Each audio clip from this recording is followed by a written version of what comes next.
Start. नमस्कार, मी advocate Shankarrao Wankhede. आज कन्नड तालुक्यातील चिमणापूर जिल्हा छत्रपती संभाजीनगर या भागात आलेलो आहे. आमचे जवळचे मित्र मान्य श्री योगेश भाऊ सोळंके यांची मागील बऱ्याच वर्षापासून भेटीगाठी होत असता, पण आज असं योग आला की आज उन्हाचा टाईम आणि नेमकेच 12-1 वाजलेले आणि थंडगार रस पिण्याचा योग आला. योगेश भाऊ या भागाचे शेतकरी शेती व्यवसाय करत असताना त्यांनी मागील काही वर्षापासून या ऊसाचा जो रस आहे त्या रसाचा मशिनीद्वारे ज्या बाहेर शहराच्या ठिकाणी बघितल्यानंतर आपल्या भागात बी टाकावं अशी त्यांना कल्पना सुचली आणि त्या कल्पनेच्या माध्यमातून त्यांनी या चिमणापूर फाट्यावर आपल्या शेताच्या शेजारी साई व्यवसाय म्हणून रसवंती टाकली.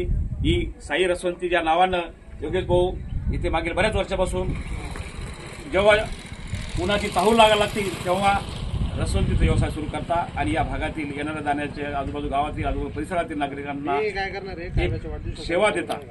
तर ही खरी ओळख सेवा देण्याची आहे.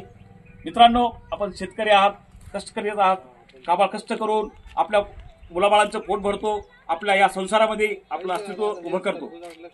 आपण शेतीच्या माध्यमातून छोटे छोटे उद्योग बी करतो. काही लोकांकडे शेती नाही, ते उद्योग बी करता, पण बऱ्याचशा लोकांकडे शेती आहे, ते शेती करता करता बाकीचे साईड उद्योग करता.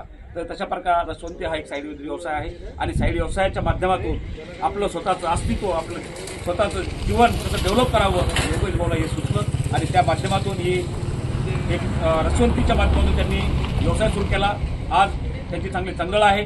शेती करता करता बाजूलाच त्यांनी शेती बघू लागलेलो आपण. चिक्कूचा बाग आहे,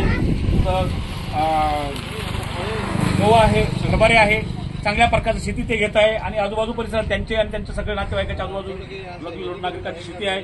बघा, एकमेकाला चांगलं एक उत्साह दिला तर त्या उत्साहाच्या माध्यमातून जर तुम्ही गहू करता आम्ही गहू पेरू शकतो, तुम्ही हरभरा चांगलं पेरता आम्ही हरभरा पेरू शकतो. एकमेकाची आपण पेरणी एकमेकाचं ते सगळं बघतो आणि चांगलं अनुकरण करून चांगलं डेव्हलप करण्याचा प्रयत्न करतो. योगेश भाऊला खूप खूप शुभेच्छा.